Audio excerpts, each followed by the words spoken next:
आज की इस वीडियो में हम सब्जेक्ट असेसमेंट फॉर लर्निंग के एमसीक्यू क्वेश्चंस करेंगे। आज इस वीडियो के माध्यम से हम 50 एमसीक्यू क्वेश्चंस कवर अप करेंगे एंड जब राउंड 2 लेंगे हम क्लासेस का तो उसमें अनदर 50 क्वेश्चंस हर सब्जेक्ट के हम करेंगे। सो ऑलमोस्ट हमारे सभी सब्जेक्ट्स हो चुके हैं एंड आज हम करेंगे for the assessment for learning. So let's begin. First question is, in education, dash is used to make inferences about the learning and development of students basically। तो इनमें से कौन सा है जो यूज़ किया जाता है एजुकेशन में for learning and development of students. तो देखिए यहाँ पे ये सारे टर्म्स हैं, इन सभी का मीनिंग आपको पता होना चाहिए। हर एक क्वेश्चन के बेस पे यहाँ पे आपको देखिए हर एक जो भी टर्म दिख रही है, असेसमेंट हो, इवैल्यूएशन हो, मेजरमेंट हो, डायग्नोसिस हो, सभी के आपको यहाँ पे क्वेश्चंस मिल जाएंगे। बट उसके लिए आपको बिल्कुल पता होना चाहिए ये इनका मीनिंग क्या है, असेसमेंट का क्या मतलब होता है, इवैल्यूएशन का क्या मतलब होता है, जो दोनों ही सिमिलर लगते हैं, प्लस मेजरमेंट एंड डायग्नोसिस। तो फर्स्ट क्वेश्चन है हमारा, in education dash is used to make inference about the learning and development of students. तो यहाँ पे आपका जो करेक्ट आंसर है वो है असेसमेंट। असेसमेंट को हम यूज करते हैं to inference the learning and development of students. Next question is, education is a process in which knowledge and skill are transferred। किससे किस में ट्रांसफ़र होती हैं? अब देखिए एजुकेशन वी ऑल नो कि उससे हम नॉलेज और स्किल्स को ट्रांसफ़र करते हैं, but from home to home किससे किस में करते हैं? तो from a person, few persons to few persons, और from a few persons to a large number of people, from a few persons to next generation, from a generation to next generation। देखिए यहाँ पे बिल्कुल थोड़ी सी confusion हो सकती है कुछ पॉइंट्स में, कुछ आपको, तो एक एक करके सभी को समझेंगे। First is from a few persons to few persons, कि कुछ लोगों से कुछ लोगों में। देखिए ये रेलेवेंट नहीं बैठ रहा है, सुनने में भी ठीक नहीं लग रहा है। फ्यू पर्सन मतलब कुछ लोगों से कुछ लोगों में, ऐसा नहीं है। एजुकेशन सभी के लिए इम्पॉर्टेंट है, तो कुछ लोगों को दे देंगे तो बाकियों का क्या होगा? तो ये इनकरेक्ट स्टेटमेंट है। From a few person to a large number of people, थोड़े से लोगों से बहुत सारे लोगों तक जाती है, ऐसा है। बट देखिए यहाँ पे हम सभी पीपल को कैटेगराइज नहीं कर सकते हैं, क्योंकि उनमें से कुछ एजुकेटेड भी होते हैं, क्योंकि ये वाले जो फ्यू पर्सन है ये भी आज के वक्त के लोग हैं, एंड ये जो लार्ज नंबर ऑफ पीपल है इसमें मेंशन नहीं है वो आज के हैं, कल के हैं, तो इन सभी को हम इंक्लूड करके चलेंगे, तो ये पॉइंट भी रेलेवेंट नहीं है। देन थर्ड है from a few person to next generation. देखिए कुछ लोग एजुकेशन देते हैं आने वाली अगली जनरेशन को, जैसे कि कुछ लोग टीचर्स होते हैं, जो आज के लोग हैं उनमें से कुछ लोग टीचर्स हैं, फ्यू पर्सन्स, और वो आने वाली जनरेशन को पढ़ाते हैं, तो ये करेक्ट है। लेकिन फोर्थ ऑप्शन भी आपको करेक्ट लग रहा होगा, from a generation to next generation, की एक पीढ़ी से दूसरी पीढ़ी को। तो देखिए सभी लोग टीचर नहीं होते हैं, वो पहले ओल्ड टाइम्स में होता था जब कोई फॉर्मल एजुकेशन नहीं होती थी कि जनरेशन से दूसरी जनरेशन को पढ़ाया जाता था, पर आज स्पेशलिस्ट हैं जिनको हम टीचर के नाम से जानते हैं, तो वो हैं कुछ लोग। तो few persons to next generation. देखिए और ऑप्शंस भी आपको लग रहे होंगे, हो सकते हैं, पर हम चारों में से देखेंगे सबसे स्पेसिफिक कौन सा है, तो जो सबसे स्पेसिफिक है वो है third option. Next is instrument used for measuring a sample a behaviour is. अब देखिए यहाँ पे क्वेश्चन है कि ऐसा कौन सा इंस्ट्रूमेंट है या टेक्निक है जिसको हम यूज करते हैं for measuring a sample of behaviour. तो उसके लिए हम क्या यूज कर सकते हैं? टेस्ट, मेजरमेंट, असेसमेंट या इवैल्यूएशन। तो यहाँ पे हम किसी का देखिए हमें बिहेवियर को देखना है। अगर मैं एज अ टीचर किसी अपने स्टूडेंट को देखना चाहूँ कि वो बच्चा उसका बिहेवियर में कितने चेंजेस आए हैं, क्या हुआ है, तो उसके लिए देखिए या तो ऑब्जर्वेशन है या टेस्ट है। ऑब्जर्वेशन यहाँ पे है नहीं तो होगा test. Next is question 4, limited to a quantitative description of pupils performance. Limited of a quantitative description of pupils performance is, अब देखिए इस ऑप्शन में भी आपको चारों दिख रहे होंगे और हर एक ऑप्शन में आप देखेंगे पहले में असेसमेंट देन टेस्ट। अब देखिए हर एक टॉपिक पे क्वेश्चंस आपको यहाँ मिलेंगे, बट उसके लिए इम्पॉर्टेंट क्या है कि आपको सभी के मीनिंग पता हो, क्योंकि आपके एग्जाम में भी इन चारों टर्म्स में से 101% क्वेश्चन आएंगे। सो आपको चारों का ही मतलब विद डेफिनेशंस उनकी पता होना चाहिए। नॉट डेफिनेशन तो what is test, what is measurement, what is assessment, what is evaluation, ये आपको पता हो। सो क्वेश्चन 4 का आंसर है यहाँ पर मेजरमेंट। देखिए जहाँ पे क्वांटिटेटिव डिस्क्रिप्शन आ गया या क्वांटिटेटिव टर्म आ गई, बेसिकली आप वहीं से समझ जाएं कि आंसर मेजर किया जा रहा है, तो वहाँ पे आ जाएगा आपका measurement.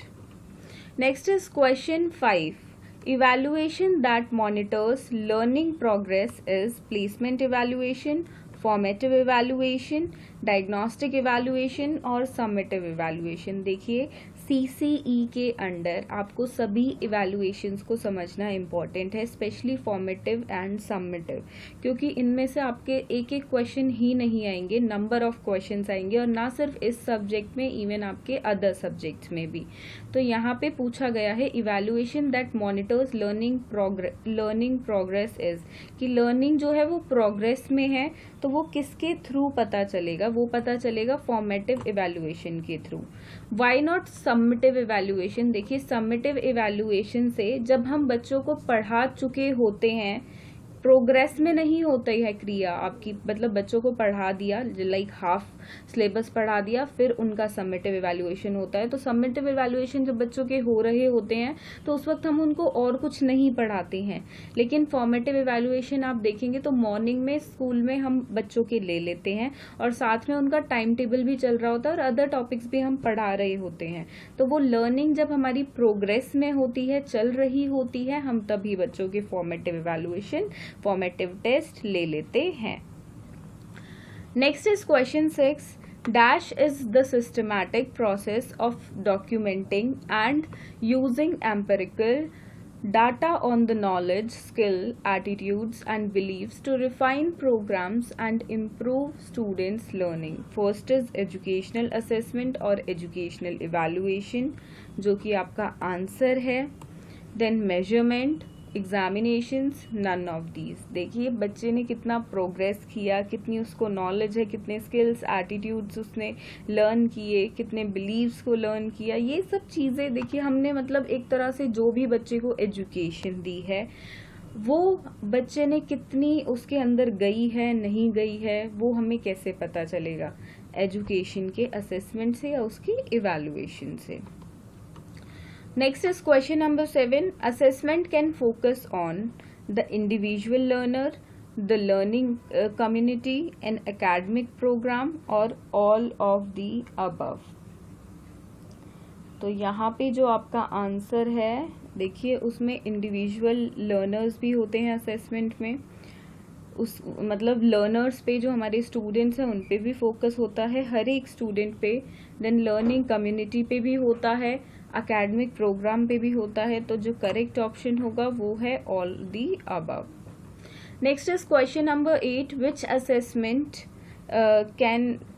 assessment is carried out at the end of a course or project? तो देखिए इन प्रोग्रेस जो बच्चों का हम असेसमेंट लेते हैं उसको फॉर्मेटिव बोलते हैं, लेकिन एंड में जो लेते हैं कि एक कोर्स हमने पूरा करा दिया है उसके बाद जब लेते हैं तो वो होती है summative evaluation. So here is this option question. Okay, question number 9, which assessment deals with the whole difficulties at the end that occurs during the learning process. अब देखिए बच्चे को जो डिफ़िकल्टीज आती हैं कुछ लर्निंग में, तो वो कैसे पता चलती हैं।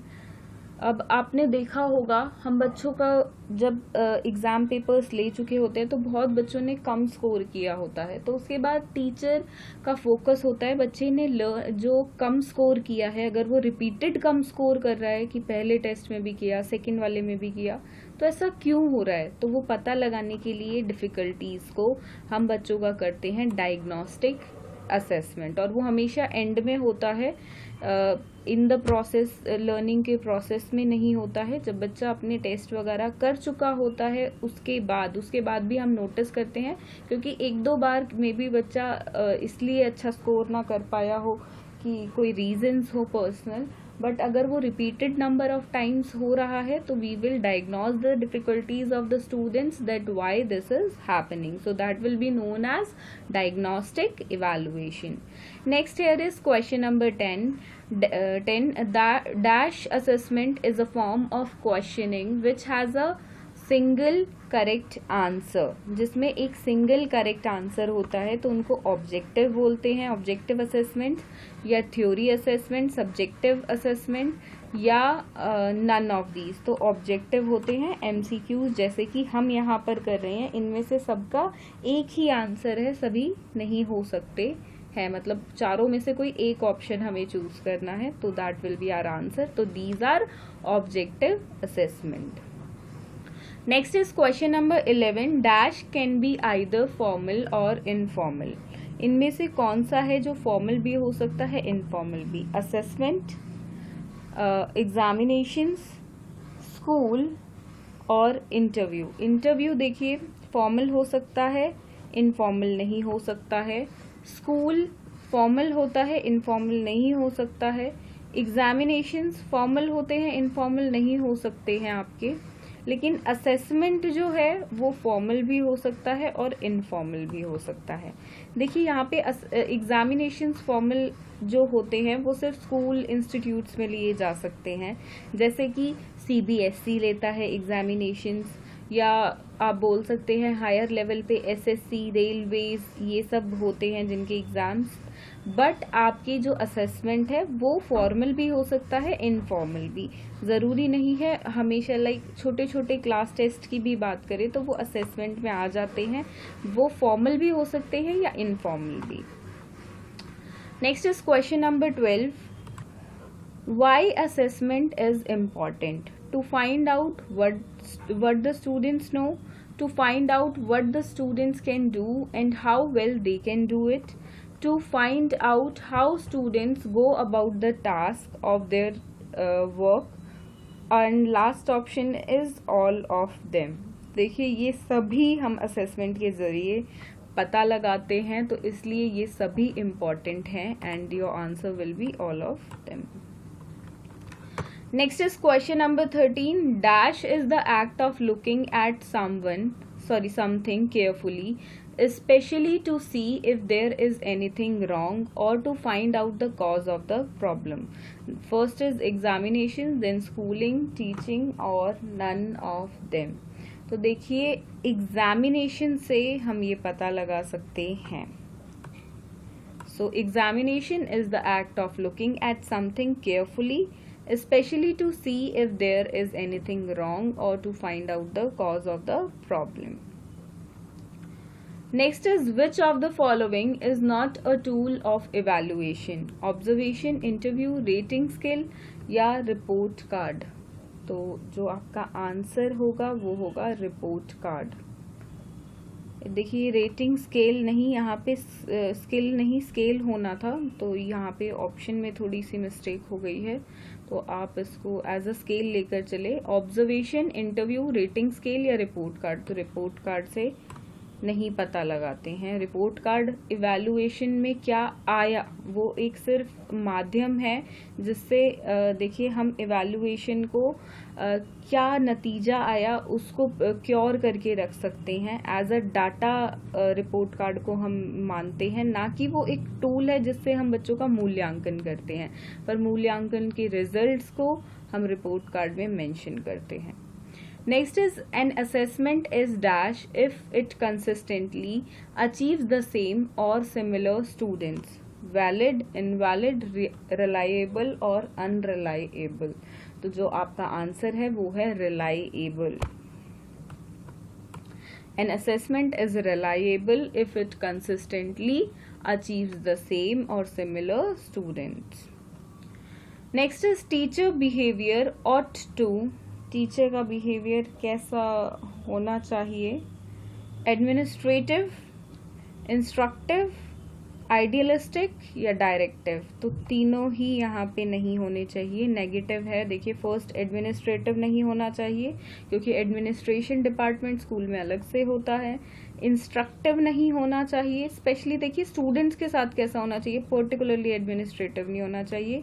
इंस्ट्रक्टिव नहीं होना चाहिए कि बच्चों को सिर्फ इंस्ट्रक्शंस दी जा रही हैं, या डायरेक्टिव भी नहीं होना चाहिए ये करो वो करो. There is need for the freedom also. Let the students learn by themselves also from their experiences too. तो idealistic is the correct option here. Question number 17. Primary objective of assessment should be labelling students as per their score. Never. हम बच्चों के देखिए marks, score, इन पे किसी भी चीज़ का focus कभी नहीं रहता है, बच्चे की लर्निंग पे फोकस रहता है हमेशा. देन मेकिंग पास और fail in the report cards, again a big no, ये ऑप्शन बिल्कुल नहीं है. Assigning rank of the students, rank भी नहीं लेंगे. देखिए तीनों पॉइंट्स नेगेटिव हैं तो श्योरली आपका फोर्थ आंसर है. Understanding children's clarity and confusion about related concepts. Question number 18. Dash is sometimes superior to other devices. Interview, questionnaire, checklist या records. देखिए इंटरव्यूज कई बार सुपीरियर हैं अदर डिवाइसेस से, and it is very important interview को हम conduct करें. देखिए ये टॉपिक जब हमने किया था मैंने आपको स्पेशली ये बोला था कि इंटरव्यूज़ को हम बहुत बार निगलेक्ट कर देते हैं, but it is very important to include them. Like हम अपनी क्लास में बच्चों को अदर टीचर्स का इंटरव्यू लेने का मौका दें, प्रिंसिपल का या कोई स्टाफ है स्कूल का, उनका इंटरव्यू लेने की अपॉर्चुनिटीज़ बच्चों को दें, क्योंकि वो बहुत बार और किसी डिवाइस से मतलब और किसी तरीके से बच्चे के लाइक कम्युनिकेशन स्किल्स इम्प्रूव करने हैं, कॉन्फिडेंस इम्प्रूव करना है, तो बहुत हेल्पफुल होते हैं. And trust me, every teacher should try this. Next is question number 19. Written examinations is also known as multiple choice question test, paper pencil test, oral test या all of them. देखिए written examinations को हम multiple choice question में include नहीं करेंगे क्योंकि उसमें हमें एज सच कुछ लिखना नहीं होता है बल्कि मार्क करना होता है जस्ट, एंड वो आपका कंप्यूटराइज्ड भी हो सकता है या आप जस्ट उसको अपने पेन पेंसिल से मार्क करें, तो ये रिटन में नहीं आएगा definitely. Then paper pencil test बिल्कुल बोलते हैं, सॉरी दोनों मार्क हो गए.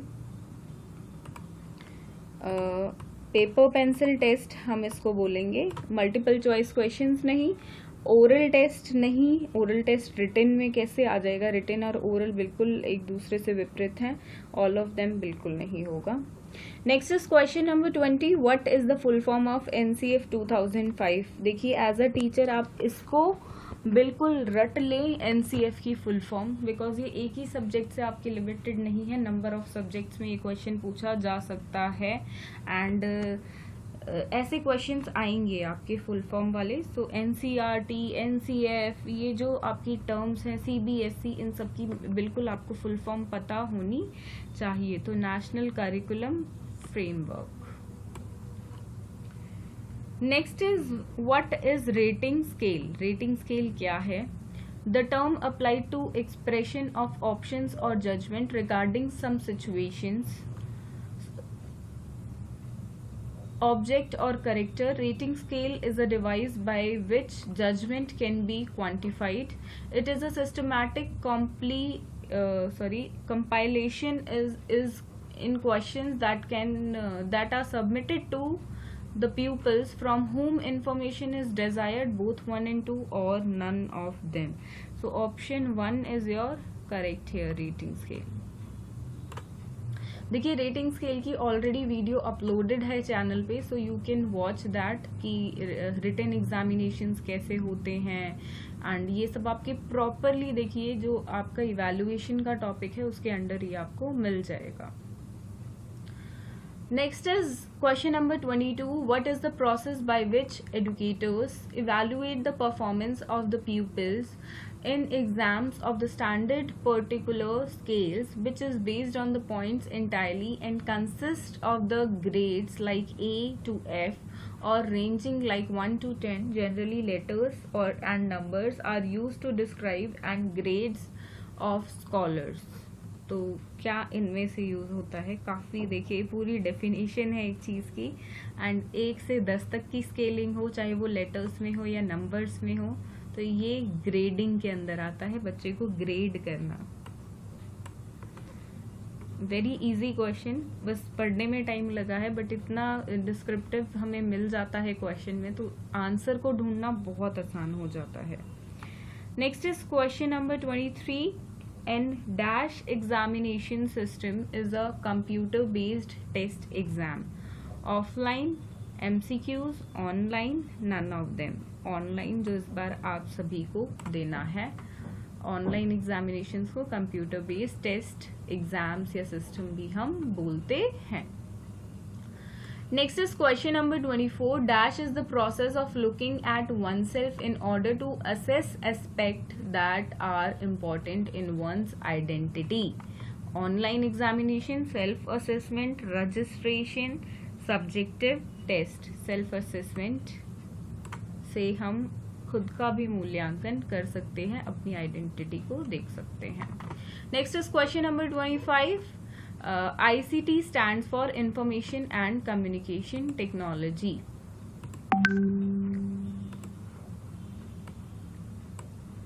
नेक्स्ट बाकी जो ऑप्शंस हैं वो इनकरेक्ट हैं। Next is statistics helps in, ये यूनिट 4 से आपका क्वेश्चन आ गया। यूनिट 4 अक्सर स्टूडेंट्स को देखिए थोड़ी डिफिकल्ट लगती है, बट इस बार थ्योरी एग्जाम है नहीं तो इतना कुछ उसमें आपको लिखना नहीं पड़ेगा, ना लर्न करना है, बस आपको हर एक टर्म का मतलब जो भी सिलेबस में ब्रॉडर आपकी लिखी हुई है सिर्फ वही पता होनी चाहिए, ज़्यादा डिटेल में इस बार जाने की ज़रूरत नहीं पड़ेगी। तो स्टैटिस्टिक्स क्या है या हेल्प करता है किस चीज़ में? Education as it helps in collecting data, definitely. Presenting an analysis of data, इसमें भी हेल्प करता है। इंटरप्रेटिंग डाटा, इसमें भी हेल्प करता है। Question number 27. Which of the following statement is true? The percentile rank of A score is the percentage of scores in its frequency distribution that are equal to or upper than it. तो बिल्कुल first option यहाँ पे, but यहाँ पे mentioned है upper than it, so let's read the second option also. थोड़ा सा first और सेकेंड आप देख सकते हैं सिमिलर है, बिल्कुल एक ही टर्म अलग हुई है, अपर या lower. So the percentile rank of the score is the percentage of scores in its frequency distribution that are equal to or lower than it. तो अपर होता है या लोअर होता है परसेंटाइल रैंक? तो यहाँ पे ऑप्शन 2 लोअर होता है।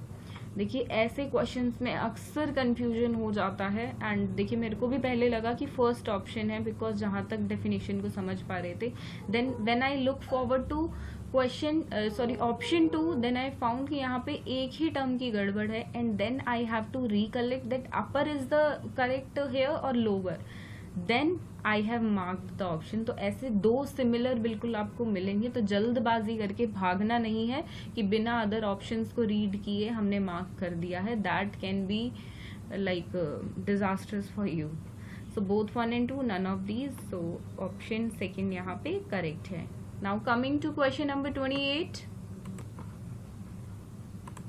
Okay, if you score in the 25th percentile, then 25% of test takes are below your score.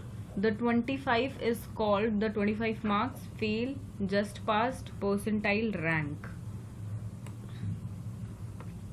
देखिए ये परसेंटाइल और परसेंटाइल रैंक निकालना आपको बिल्कुल आना चाहिए, क्योंकि ये क्वेश्चन डेफिनेटली एक आपका आने वाला है।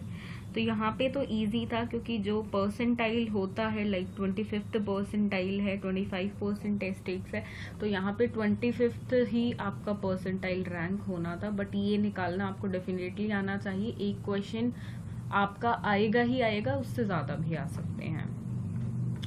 Then question number 29, dash coefficient is a technique which can be used to summarize the strength and direction, negative भी हो सकती है, positive भी, और of a relationship between two variables. Spearman's rank correlation, Richard's rank correlation, Spencer's rank correlation. इसको learn कर लें आप.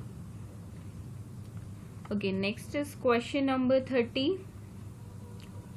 The use of technology to enhance learning process is called dash in education. IT, ICT, information technology, communication technology. So ICT is the use of technology to enhance learning program. तो उसको हम बोलते हैं ICT in education, that is information and communication technology in education. Next is question number 31. Which one is not the source of formal education? School, museum, library, home. तो इनमें से कौन सा होम होगा? होम पे हम फॉर्मल एजुकेशन नहीं ले सकते हैं। म्यूजियम इसलिए होगा क्योंकि विजिट्स टू म्यूजियम और वहाँ पे जो एजुकेशन जब दी जाती है स्कूल की साइड से, तो that is formal education only. So excursion का पार्ट होता है museum. Next is question number 32. Informed education is planned, incidental, informal होना था, ये informed नहीं, okay, informal लेके ही चलेंगे हम। तो informal education is planned, incidental, systematic, arranged। तो incidental होती है आपकी इनफॉर्मल एजुकेशन। तो यहाँ पे आप इसको ठीक कर लें, ये डी नहीं एल होना था। नेक्स्ट इज फॉर्म्ड, ये रिपीटेड आ गया है। Formal education, formal education has well defined, no no. Okay, question number 33, formal education has well defined. क्या करिकुलम होता है, सिस्टम होता है, मेथड होते हैं, या अप्रोच होती है आपकी? तो देखिए फॉर्मल एजुकेशन हमें पता है जो बिल्कुल सिस्टमैटिक होती है एंड जिसमें एक फिक्स्ड करिकुलम होता है, एंड करिकुलम में आपका देखिए मेथड भी आ गया, अप्रोच भी आ गई, और करिकुलम क्या है? करिकुलम एक सिस्टम ऑलरेडी है, तो अदर ऑप्शंस इसमें ऑटोमेटिकली फिट बैठ रहे हैं। Next is question number 34। It is थोड़ा सा यहाँ पे मिस्टेक है इस स्लाइड में। Okay, which is not the element of education process? AIIMS, curriculum, evaluation या मोटिवेशन? मोटिवेशन को हम which is not the element of educational process? Motivation हम बच्चों को करते हैं, बट एजुकेशनल प्रोसेस के अगर हम बाकी तीनों ऑप्शंस देखेंगे तो एम्स होता है, करिकुलम होता है, इवैल्यूएशन होता है, but not the motivation. Next is another question. यहाँ पे देखिए नंबरिंग मिस्टेक है, तो ऑटोमेटिकली आपको ज़्यादा क्वेश्चंस देखने को मिलेंगे।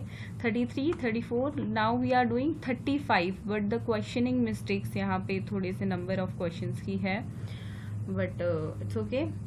The most significant approach of evaluation is continuous and comprehensive evaluation, conducting objective term and examinations, maintaining cumulative records of the student, semester, system, year। तो देखिए कुछ भी यहाँ पे सेकेंड, थर्ड और फोर्थ में से रिलेवेंट ही नहीं है। फर्स्ट है आपका CCE जो है वो आपका करेक्ट ऑप्शन है। Next is education technology is useful because it is the need of the hour. It is adopted by the famous institution. It makes teaching effective and efficient. It attracts students towards teaching and learning activities. So the correct option is here. It makes teaching effective and efficient. देखिए ज़्यादा detail में questions के नहीं जाएंगे because उसके लिए अलग से वीडियोस हर एक टॉपिक पे आपको मिल जाएगी, बट अगर एक ही वीडियो में हम हर एक टॉपिक को कवर करेंगे तो MCQs पे उतना फोकस नहीं रह पाएगा. Next is choice based credit system is student centric approach, teacher centric approach, curriculum centred approach या नन ऑफ दीज. तो देखिए जो चॉइस बेस्ड क्रेडिट सिस्टम होता है कि बच्चे अपनी पसंद से सब्जेक्ट्स ले सकें, स्पेशली ये कॉलेज लेवल पे होता है, तो ये स्टूडेंट्स के हित में होता है एंड उन्हीं को देखते हुए देखिए ये बनाया गया था सो दैट स्टूडेंट्स को फ्रीडम हो कि वो अपनी मर्जी से पढ़ाई कर सकें. एंड अब NPE आपका नई एजुकेशन पॉलिसी 2020 आ गई है, जिसमें अब सिर्फ ये कॉलेज तक लिमिटेड नहीं रहेगा. इवन 9th क्लास में हर एक बच्चा चाहे तो बायोलॉजी के साथ हिस्ट्री भी पढ़ सकता है, जो पहले नहीं था. मतलब आर्ट्स, कॉमर्स और साइंस सब कुछ नहीं रहेगा, आप अपनी मर्जी से कोई भी सब्जेक्ट पढ़ सकते हैं. Next is question number 36.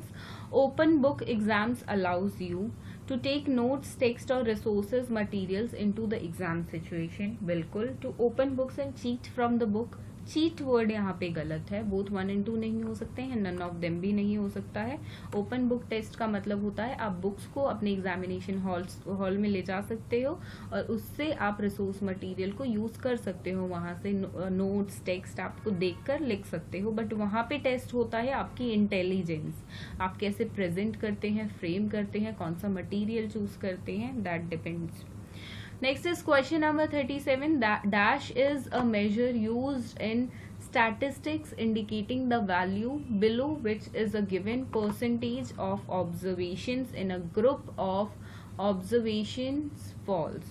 So mean, scale rating, median, percentile. देखिए सबकी आपको डेफिनेशन पर्टिकुलरली पता होना चाहिए. What is mean, what is rating scale, what is median, what is percentile. तो क्योंकि इनमें से क्वेश्चन डेफिनेटली आपके आने वाले हैं, तो ये है परसेंटाइल की डेफिनेशन यहाँ पे.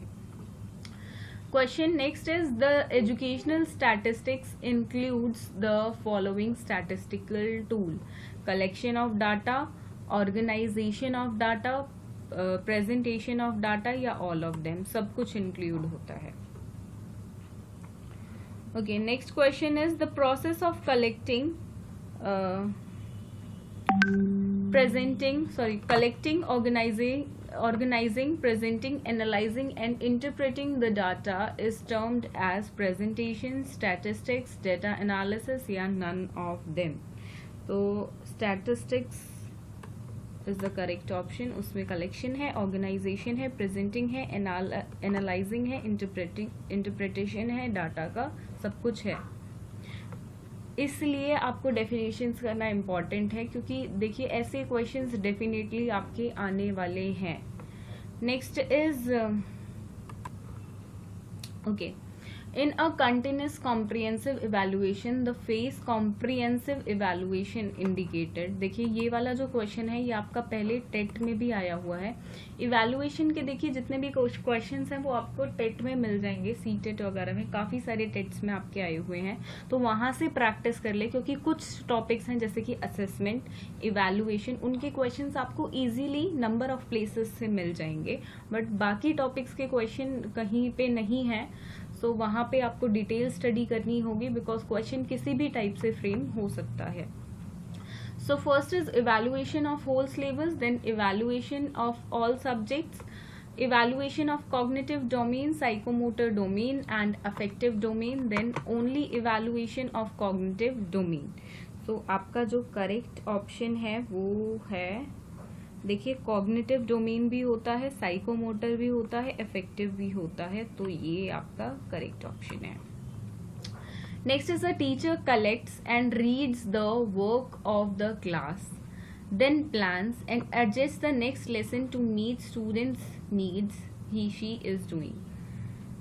देखिए एक क्लास में टीचर ने क्या किया, बच्चे क्या कैसा कर रहे हैं, बेसिकली कलेक्ट किया, रीड किया, जो वर्क वो कर रही हैं, एंड उसके बेसिस पे अगला लेसन वो प्लान करती है कि मतलब जो प्रीवियसली मिस्टेक्स हैं जो बच्चों ने मतलब उनको लर्निंग प्रॉब्लम्स आ रही है वो नेक्स्ट में ना हो.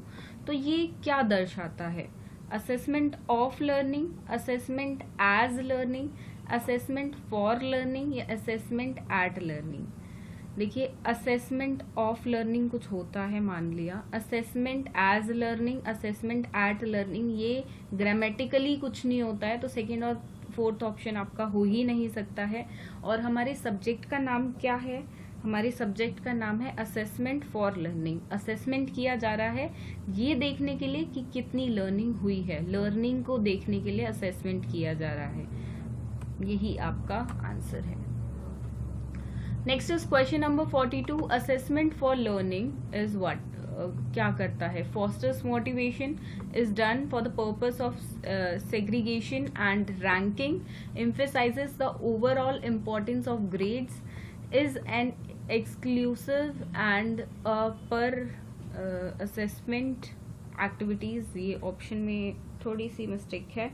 देखिए असेसमेंट बेसिकली फोस्टर करता है आपकी मोटिवेशन को, बच्चों ने क्या लर्न किया। और देखिए जो फॉर्मेटिव इवैल्यूएशन है उसको in during the process of education इसलिए रखा जाता है बच्चों को मोटिवेशन मिले कि उनको कितना समझ आ रहा है एंड वो और मन लगाएं अपना लर्निंग की तरफ। Next is question number 43, all of the following promotes assessment as learning except, इनमें से कौन सा नहीं प्रमोट करता है assessment as learning। Then testing students as frequently as possible, telling students to take internal feedback, generating a safe environment for students to take chances, tell students to reflect on the topic taught। तो as which of the following promotes assessment of learning? So the option which is correct is testing students as frequently as possible। देखिए तभी जो assessments की अगर बात करें तो formative assessments को इसलिए रखा जाता है कि जितनी जल्दी बच्चों का मूल्यांकन हो सके उतना हम करें। एंड प्लस जैसा कि पहले चलता आ रहा था एक सिस्टम, बच्चे पूरा साल भर पढ़ते थे एंड एक ही बारी उनको टेस्ट देना होता था एंड उसी में जज किया जाता था कि उसको कितना समझ आया है, जो कि बिल्कुल इनकरेक्ट था। एंड सीसीई भी तभी आया, उसके अंदर फॉर्मेटिव असेसमेंट, समेटिव असेसमेंट्स भी इसलिए आए कि बच्चों को फ्रीक्वेंटली जितना हो सके उतनी जल्दी टेस्ट करें एंड लैक ऑफ सिलेबस भी उनके पास हो, थोड़े थोड़े टॉपिक्स का ही वो असेसमेंट दे पाए। Next is what is group dynamics? Group dynamics is a system of behaviors and psychological process occurring within a social group, that is intergroup dynamics, or between social groups, intergroup dynamics. Group dynamics is a system of behaviors and psychological process occurring within a group of friends. Group dynamic is a system of behaviors and psychological process occurring within a class or none of them। Very important question also and थोड़ा सा tricky है, but यहाँ पे आपको इस topic को पढ़ लेंगे तो आपको सब कुछ क्लियर हो जाएगा। And option 1 is correct here, group dynamics, and ये भी आपका यूनिट 4 में से है। Unit 4 is very important from this आपके सब्जेक्ट में से। Next is question number 45. Which of the term is Bloom's taxonomy of educational objectives for knowledge-based goals? Knowledge, comprehension, application या all of them? सभी Bloom के under taxonomy के educational objectives हैं for knowledge based goals. Bloom's की taxonomy से आपका definitely 2 से 3 question आएंगे, तो आपको ये बिल्कुल नहीं छोड़नी है। एंड वैसे भी थ्योरी एग्जाम में ये 16 मार्क्स का क्वेश्चन हमेशा ही आपका आता है। Next is question number 46, which is actually not question number 46 because repeated number 2 question थे। Dash tests are created by professional agencies and use the same materials and administration procedures for all students. Standardized, non-standardized, reliable या non-reliable?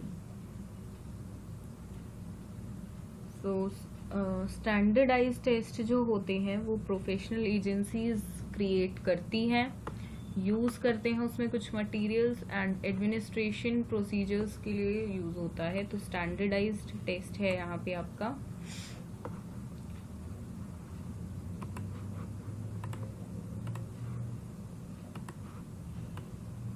This is your correct option. Okay, which type of graph is this? तो ये graph देखना है आपको. Bar graph है, line graph है, नहीं है, ना बार ग्राफ है ये, ना लाइन ग्राफ है. फ्रीक्वेंसी डिस्ट्रीब्यूशन ग्राफ है या क्यूमुलेटिव फ्रीक्वेंसी ग्राफ है? देखिए यहाँ पे ओ गिव भी लिखा है, तो ये आप इजीली पहचान सकते हैं, cumulative frequency graph. Next is dash arises when bonds link between of a social group to another and to the group as a whole. friendship, good links, group cohesiveness या group dynamics. देखिए group cohesiveness और dynamics दोनों पे आपके question आ सकते हैं. कोई भी टर्म को, क्योंकि ये सिलेबस का आपका डायरेक्ट पार्ट है एंड उसमें से क्वेश्चन आएगा ही आएगा, तो यहाँ पे आंसर कोहेसिवनेस है आपका. Question number 49. In which method the teacher creates an assignment with clear instructions, milestones and grading criteria based on an outcome that students need to achieve? Assignment method, achievement method, group discussion method या आपका project method. Assignment method से देखिए already term यहाँ पे assignment mentioned है, तो it's very easy to crack this question. Last question. What were the outcomes and how much did it cost? देखिए ऐसे जो क्वेश्चंस हैं वो किसके अंदर आप कैटेगराइज करेंगे?